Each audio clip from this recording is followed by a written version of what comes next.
मंग्या कोणी येऊन जाईन इथं. चल गण्या, हे आहे झाडं, ते इथचे झाडं कापा लागते तुले.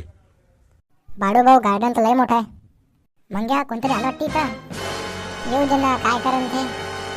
मंग्या तुला सांगितलं ना, आपलं कोणाला माहित नाही पडलं पाहिजे म्हणून. गण्या तू मंगला तू इथं काय करू राहिली? आणि ह्या पोट्टा कोण आहे? अच्छा, ह्या आहे का गण्या? हो मीच आहे, पण तू कोण आहे? या माझ्या दूरचा भाऊ आहे. दूरचा भाऊ? पण तुला दूरचा जवळचा कोणताच भाऊ नव्हता ना? मंगला तो मागो आहे, मी बोलता आता हिच्या संग. मी होय हिचा सगळा बॉयफ्रेंड. बॉयफ्रेंड? आणि तो बी सगळा? हा. हो मंगला, कधीपासून चालू होतं तुमचं हे लफडं? लफडं नाही रे गण्या, भाऊ आहे या माया. हा मंगला किती लपोशीन होता, सांगितलं खरं खरं सगळं. तुला सांगितलं नाही, मी माझी गर्लफ्रेंड आहे आणि आमचा 2 वर्षापासून चक्कर चालू होता. 2 वर्ष?